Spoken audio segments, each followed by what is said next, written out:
Selamat datang di X Undercover. Channel ini merupakan perbincangan antara Dr. Jaya dan Pak Franky yang bertujuan untuk edukasi serta menceritakan pengalaman Dr. Jaya sebagai ahli forensik dan patologi. Sekedar informasi terkait jadwal tayang X Undercover yang akan tayang setiap hari Senin, Rabu, dan Jumat. Maka dari itu, untuk mendukung channel ini agar selalu memberikan tayangan yang informatif dan edukatif, kalian bisa dukung kami dengan cara like, comment, subscribe, dan share. Dan selamat menonton! Nenek-nenek udah umurnya 80 kali. Di belakangnya tuh ada rumah runtuh. Tanya, Nek itu nenek rumahnya di mana? Ini rumah saya katanya. Runtuh. Dia jualan jeruk.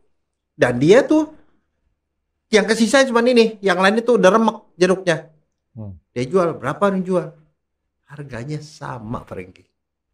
Dengan sebelumnya. Saya bilang begini, saya kan penasaran. Ya.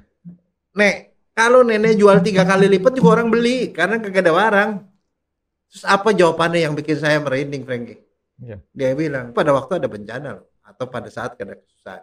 Kami ada satu lagi nih itu si nenek itu yang bikin saya terenyuh ya. Habis gitu juga ada sama beberapa orang jualan piring beling, piringnya hancur-hancuran, tinggal sedikit tapi dijual bahkan lebih murah dari sebelumnya. Kenapa? Kita semua perlu piring ini yang kesisa, ya saya jual lebih murah. Saya susah, kamu juga susah gitu loh. Iya. Nah, tapi ada satu yang menarik. Kebetulan kan orang beberapa hari kemudian wartawan mulai masuk tuh wartawan ke dalam kan. Dari AFP. AFP di Prancis ya datang. Pokoknya banyak lah BBC. Ada satu supermarket baru buka. Setelah 3 hari tutup. Baru buka. Dia ngejual seadanya. Terus orang datang ada 2 antrian panjang. Satu antrian bawa keranjang yang isinya barang. Satu antrian pakai keranjang kosong. Buat apa, Dok? Nah, dia semua nggak sama-sama ngantri ke sebelah situ. Terus orang kan bingung. Ditanya sama si wartawan asing ini, kebetulan saya ada di situ kan. Saya juga ngantri. Kamu ini yang nggak bawa keranjang kosong, mau beli kan, mau belanja kan? Iya, dia bilang mau belanja. Dia mau belanja, mereka ngantri. Tapi yang satu ini dia pikir mereka tuh punya sisa-sisa barang yang mau dijual ke situ. Ke supermarket, karena bawa barang masuk ke situ. Yeah. Dia bilang, kamu ngapain? Saya mau bayar katanya. Ngantrinya sampai 1 kilo, Franky. Dia bilang mau bayar. Jadi orang cerita ini ngantri, ngambil barang, terus dia ngantri lagi untuk bayar. Terus dia bilang begini, kenapa? Lu udah dapat barang, lu kabur aja juga, yang jual kagak tahu. Iya. Dia bilang, di Jepang nggak pernah begitu katanya. Ya saya ingat Dok, yang tadi dokter ngomongin Dok. Kita kan pernah kena COVID rame-rame Dok ya. Kebayangkan Dok, masker yang harganya cuma berapa ratus perak selembar, jadi berapa ratus ribu kan? Ya. Ya mudah-mudahan nggak terjadi lagi. Nggak, tapi saya cuma bilang ya, keberhasilan karakter building itu dibentuk dari sekolah, dari rumah tangga. Nah di rumah tangga saya tahunya begini. Franky tahu orang Jepang itu sangat mengidolakan anak laki-laki. Iya. Kebanyakan orang Asia seperti itu, Dok. Posisi bapak itu paling tinggi. Kedua, posisi anak laki-laki tertua itu yang paling tinggi. Yang lain-lain harus nurut sama mereka. Karena in case bapaknya meninggal, anak paling tua ini jadi bapak. Saya pergi ke departemen saya, diundang sama seorang dokter. Ke rumah gue yuk katanya. Gue mau undang lo makan. Oke, saya bilang. Jadi pulang kerja kita pergi. Sampai di stasiun istrinya udah ada. Istrinya ini dokter. Dia juga dokter. Jalan. Saya jalan berdua gini. Istrinya selalu di belakang. Kadang-kadang saya nggak enak juga kan. Mau ajak ngomong ke belakang. Kemudian dia ke belakang lagi. Jadi istri itu nggak pernah ada di samping suami atau di gitu. Terus saya tanya kenapa? Nggak boleh di Jepang istri ngeduluin suami. Di samping pun nggak boleh. Udah gitu masih mending. Sampai ke rumahnya kan yang bikin sabu-sabu gitu ya, istrinya yang siapin begini-begini. Saya dikasih makan, saya makan mas suami. Bilang, ayo makan. Kata suaminya bilang damai, katanya nggak boleh. Kenapa? Istri itu makan setelah si kita, dia bilang. Kebayang nggak, Franky? Kayak begini. Tapi itu mereka seperti itu. Dan satu lagi, saya lihat bagaimana caranya mereka memperlakukan anak. Beda. Si ibu ini menyediakan makanan suami, menyediakan makanan anak laki-laki yang anak laki-laki. Dan Jadi dia dihormati. Dia nggak belum makan sebelum anak lakinya ini makan. Yang pertama. Tapi pada suatu saat kan namanya kecil kan suka berantem tuh kakak adik. Adiknya yang selalu disalahin. Lo salah, lo mesti turut sama kakak lo. Lo hormat sama kakak lo gitu. Nah, itu dari rumah pun diajarin kayak gitu. Kebayang nggak? Jadi saya bilang, tapi yang paling benar-benar bikin saya merinding, Frankie, saya nggak tahu ya. Tapi misalnya kamu nih ketemu sama profesor kamu, yang paling gitu, lewat Prof, terima kasih saya murid Prof, kayak gitu ya. Nah, ini profesor saya udah jadi kepala departemen. Profesor saya namanya Profesor Tatsuno. Profesor sebelum dia tuh Misoi namanya, udah pensiun. Sekali waktu dia datang ke departemen, tahu nggak apa? Si profesor ini disediain makan, dikasih makan apa segala, si profesor saya tuh nggak makan. Begitu selesai, dia ngantar pulang, dia membungkuk sama profesornya, nggak ngelihat. Jadi kepalanya pun nggak nongol, dia tunduk terus sampai mobilnya hilang dari pandangan, baru dia berani gitu. Dan dia sembari ngediain makan, sembari berlutut. Dia sampai seperti sujud-sujud begitu. Saya cuma pikir gini ya, orang itu menghargai guru sampai segitunya gitu. Sehingga saya tuh ingat ya, salah satu hal yang barangkali yang kita juga pernah baca barangkali, Kaisar Hirohito setelah Perang Dunia Kedua, dia kalah habis. Dia kumpulin orang yang tersisa. Yang dia tanya apa? Nggak tahu loh. Dia nggak nanya berapa tentara kita yang tersisa. Ada berapa banyak guru yang tersisa. Oh. Kita di situ bangunnya dari situ. Itu loh. Guru di sana dihormati setengah mati. Sampai seperti itu. Makanya itu kemudian saya lihat juga perilaku si gurunya yang seperti itu. Saya bisa mengerti kemudian asosiat profesornya. Yang kemudian udah jadi profesor juga.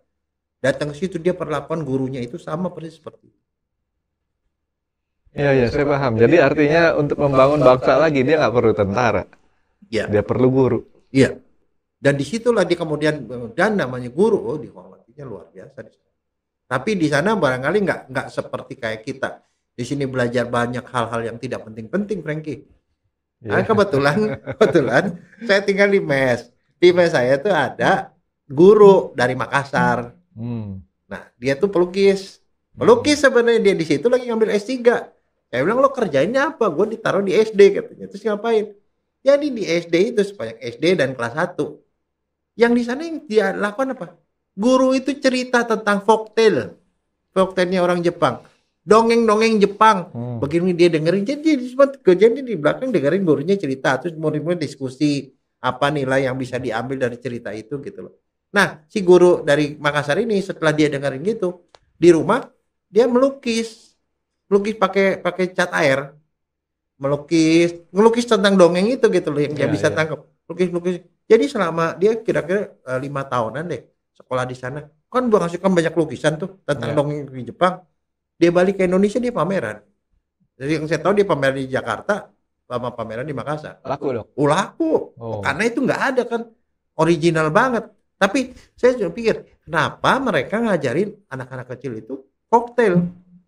Sebenarnya kalau kita mau ngajarin mengenai akhlak, ini akhlak ya, itu terlepas dari namanya agama. Tadi soalnya Frankie bilang, ya mungkin orang Indonesia diajari agama, ya agama sebagai pelajaran, tapi di Jepang diajari adat istiadat, adab, itu sebagai suatu kebiasaan yang harus dipakai. Jadi kalau itu dikombin lebih bagus lagi dong. Nah itu dia kalau menurut saya. Jadi saya sendiri pikir, wah ya cara mereka bagus ya gitu. Jadi karena kenapa?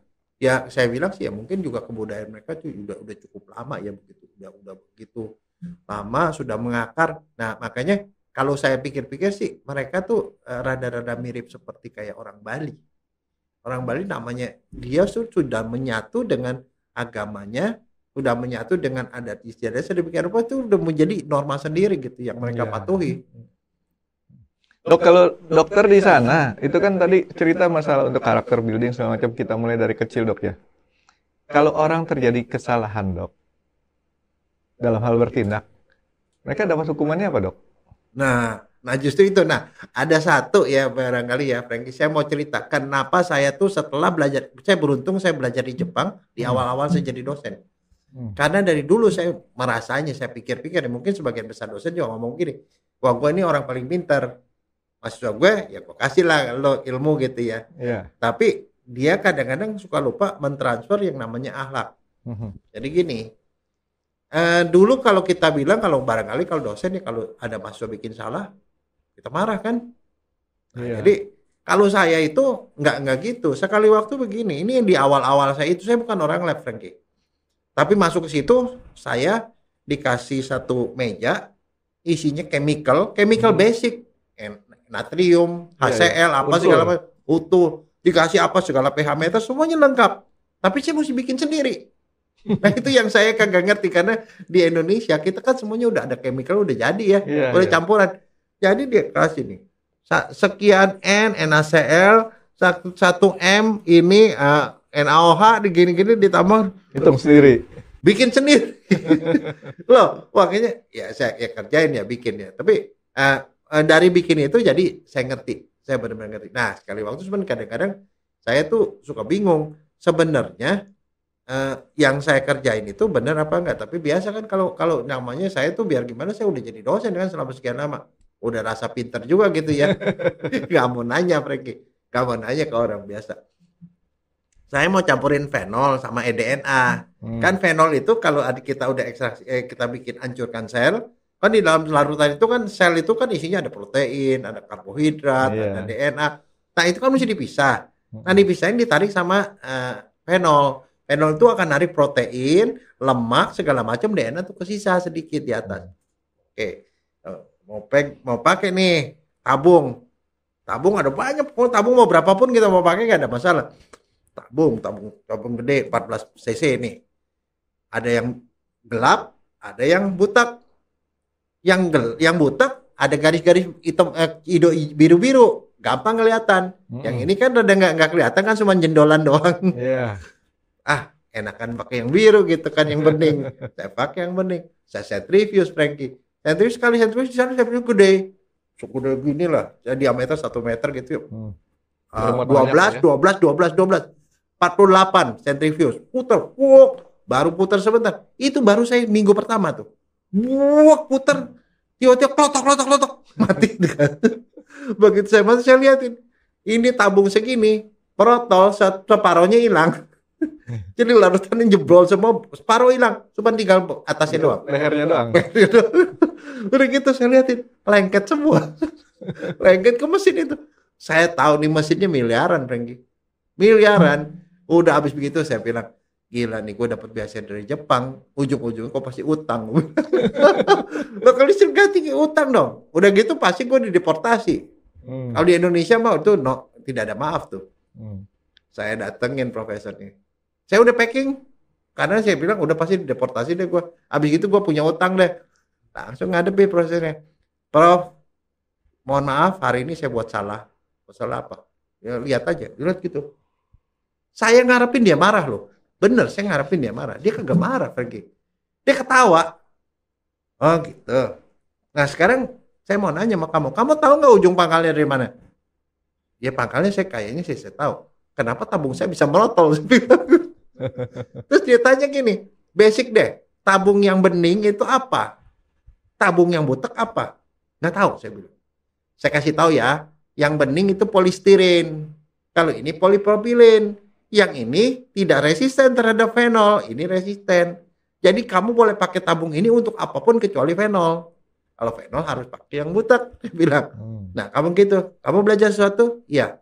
Oke, mau lanjut? Mau dong. Mau lanjut. Dia telepon. Mesin baru datang 2 jam kemudian. Mesin baru.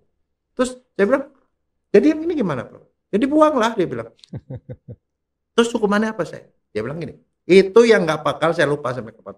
Dia ngomong, Dokter Atmaja, saya punya prinsip mahasiswa itu boleh bikin salah.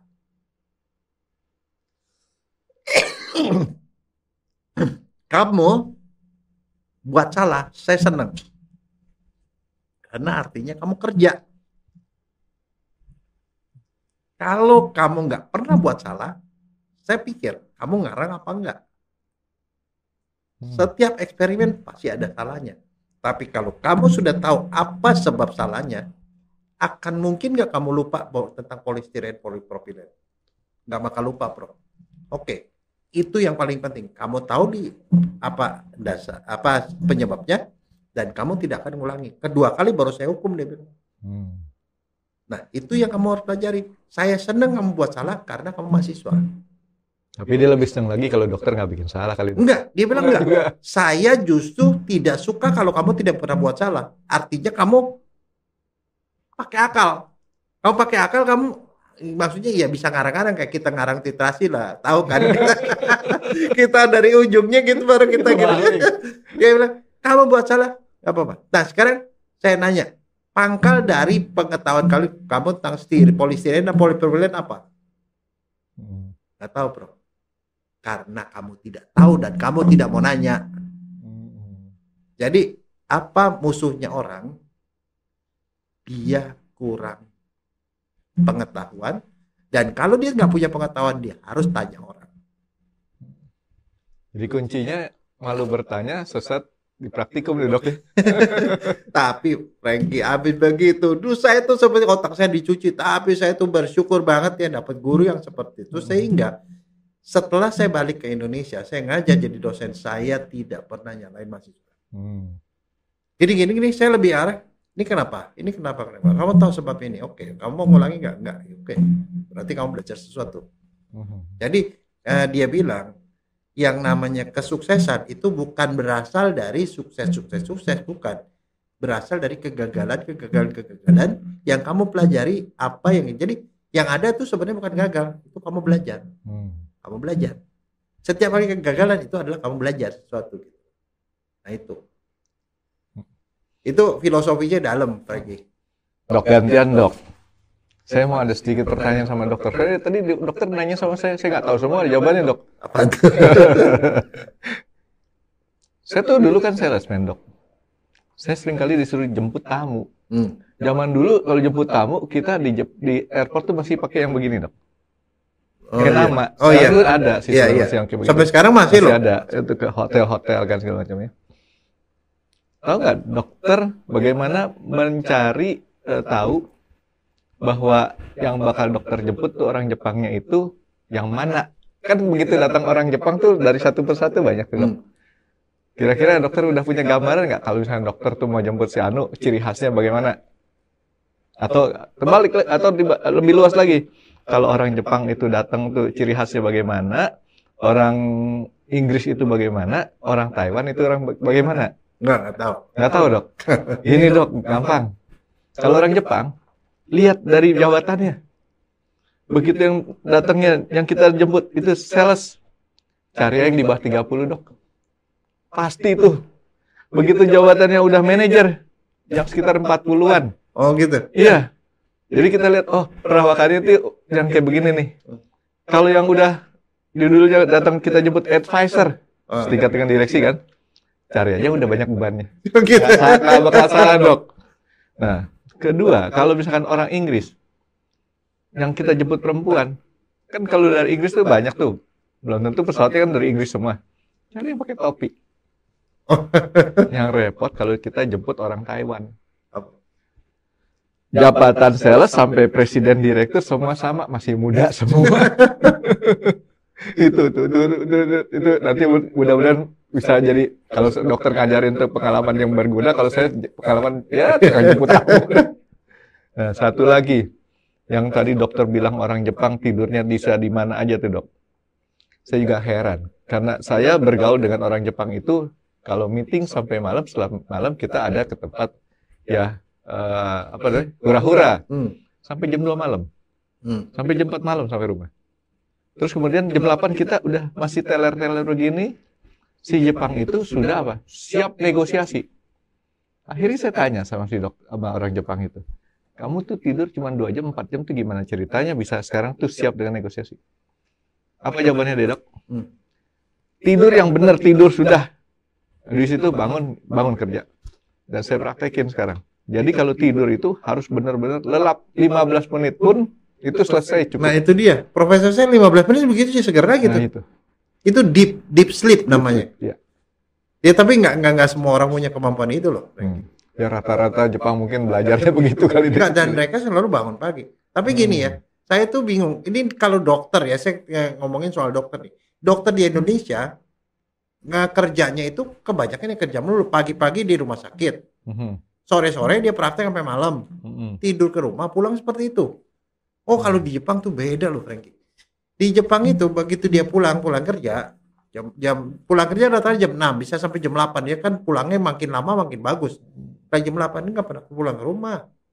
Dia tanya gini, Dokter Atmaja, do you have karaoke in Indonesia? Yes, saya bilang karaoke. Terus dia bilang, you want to join me? Oke.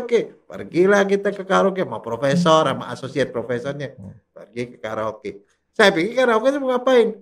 Ya duduk ya biasa di bar gitu kan. Iya. Ya minum, dia diminum sake. Oh, saya paling bir. Minum sake, makan kacang, nyanyi gitu. Nyanyi. Udah selesai gitu. Saya pikir udah selesai. Dia pindah ke karaoke kedua. Sampai malam. Terus saya pikir dalam hati, kenapa gitu? Kenapa sih lu nggak pulang cepet-cepet gitu? Kenapa nggak mau tidur gitu loh? Jadi capek kan kerjanya capek. Dia bilang, rumah gua sempit. Rumahnya sempit, jadi di rumah itu cuma buat tidur doang, Frankie. Tapi dia di sini. Tapi yang aneh begini, kalau orang Jepang, kalau pergi ke karaoke namanya ganti. Kamu Frankie, di karaoke ini namanya Edi, di sini namanya Benny, dan kamu nggak boleh manggil dia profesor di depan orang lain. Nggak boleh. Jadi kita tuh teman, dan apapun berapapun anehnya perilaku kamu, ya nggak usah diceritain lah, itu antara sesama laki-laki lah. Begitu. Saya mungkin keturunan Jepang kali, Dok. Saya kalau ke Starbucks ditanya, ini atas nama siapa? Saya bilang Johnny. Enggak, tapi mereka gitu. Saya bilang, nah sekarang ada satu cerita lucu nih Frankie. Lucu begini, kalau kita sih cowok ya biasa lah begitu. Di nggak mereka tuh nggak main macam-macam, cuma minum, karaoke. Oh dia bilang kalau lagunya beda di karaoke ini lagunya ini, gua udah semuanya. Udah katam. Terus dia bilang begini, karaoke ada di Indonesia ada. Lo sering dong karaoke? Never, saya bilang. Oh, dia kaget. Kenapa katanya? Kenapa lo nggak seneng-seneng? Ya pulang palang pintu. Oh, nggak di Indonesia mana bisa? Aku bilang gue tungguin istri. Nah, ada gitu. Dia pergi. Nah, jadi sekali waktu gini. Ini kan saya dari bagian forensik. Sekolah di bagian forensiknya sana. Terus ada dosen cewek dari UI juga sama. Dia bagian patologi. Di sebelahan. Sini profesor A, ini profesor B. Nah, dia ini si profesor paling hobi tuh ngumpul-ngumpulin orang. Orang ajak traktir ya. Ini kebetulan si dokter cewek ini baru datang, diajakin karaoke. Karaoke sih bukan buat apa-apa, cuma buat nyanyi-nyanyi aja dia mau. Kebanyakan di luar negeri begitu, cuma buat nyanyi-nyanyi. Pergi, masalahnya dia pergi cuma berdua. Karena tempat yang buat apa-apa bukan di situ. Bukan, emang bukan di situ. Dia pergi. Di bagian di karaoke terakhir, profesornya mabok, jatuh, muntah-muntah. Terus dia bingung kan. Ini kebayang nggak? Ini orang asing, orang Indonesia, cewek. Ini profesornya jatuh, muntah-muntah. Kan terus? Dia takut profesornya kenapa-napa dong. Iya. Dia panggil taksi lah. Dia bawa ke rumah sakit fakultas. Besoknya heboh. Satu fakultas heboh. Kenapa? Ada profesor mabuk di luar bersama mahasiswanya gitu loh. Tapi orang bukan masalahin itu. Bahwa profesor itu mabuk masuk ke ruang itu, rupanya itu haram di sana. Lah orang dia kan mabuk yang haram atau dibawa ke rumah sakit yang haram, Dok? Bawa ke rumah sakit. Masalahnya orang Jepang semua juga mabok. Tapi kalau dia bilang gini, ya apa salah gue? Kalau orang Jepang kalau lu mau profesor lu mabok, bawa ke rumahnya. Diurusin sama istrinya. Dia muntah-muntah juga dia bangun lagi. Enggak, soalnya kalau profesor dibawa ke rumah sakit itu biasanya sakit parapan gitu. Dan itu udah pasti juga enggak dibawanya ke rumah sakit situ. Fakultasnya di situ, rumah sakitnya di situ. Bagaimana enggak heboh? Iya. Kebayang enggak salah lokasi? Iya. Itu karena kan kita kan orang yang lebih care. Iya. Bawain ke rumah. Kalau di Indonesia dibawain ke rumah, Dok. Apalagi yang bawain cewek. Boro-boro tuh profesor ditolong, Dok. Yang ada berantem dulu sama yang bawa. Ya kan? Ya tapi memang kebudayaan ini kita harus banyak belajar, Dok, dari satu negara ke negara lain. Nah, ini saya bilang gini, Frankie, itu betul, kita harus belajar. Dan satu ya, jangan kita kekeh dengan apa yang kita mau loh. Ya. Jadi maksudnya saya gini, Ada teman saya, dokter juga, dari salah satu perguruan tinggi lah. Orangnya terlalu kaku, Frankie. Kan suka ada dosen tamu. Dosen tamu kan biasa kasih kuliah. Saya kasih kuliah kan kita makan-makan di restoran. Dia saban kali diajak nggak mau. Saya bilang, kenapa lu nggak mau? Karena gua nggak minum bir katanya. Di Jepang nih dok. Gua nggak minum bir. Saya bilang, lah gua juga nggak minum bir. Terus gimana caranya lu katanya kok bisa ikut-ikut ke sana? Kemana-mana kan minum bir. Ya kalau di sana kan bilang aja orange juice. Dikasih kalau kampai gitu kan kita kampai pakai jus kan gak apa-apa. Pakai teh juga bisa. Ya tapi maksudnya ya gara-gara dia begitu, akhirnya profesor jadi nggak dekat sama dia. Dan dampaknya nggak dekat sama dia waktu dia apply untuk ngambil dokter nggak diterima, Frankie. Ada satu teman saya juga yang rada-rada ngotot juga. Adatnya di sana bersih-bersih di kantor kan tahun baru saya bilang. Setelah selesai hari pertama pergi ke kuil. Dia bilang, gua nggak mau ke kuil.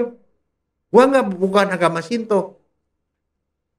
Dalam hati saya, iya emang gue pindah ke kuil Shinto, gue jadi Shinto kagak lah. Kan nggak ada kewajiban kita mau ikut-ikutin gitu. Enggak, gua nggak. Jadi yang gitu-gitu itu kadang-kadang yang membuat kita punya relasi jadi nggak bagus. Gitu. Nah itu menghambat juga kadang-kadang. Kira-kira apa ya kelanjutan dan topik apa lagi yang akan dibahas oleh Dr. Jaya dan Pak Frankie? Stay tune di X Undercover karena akan ada video menarik setiap hari Rabu dan Sabtu. Jangan lupa like, comment, dan subscribe dan sampai jumpa di video berikutnya.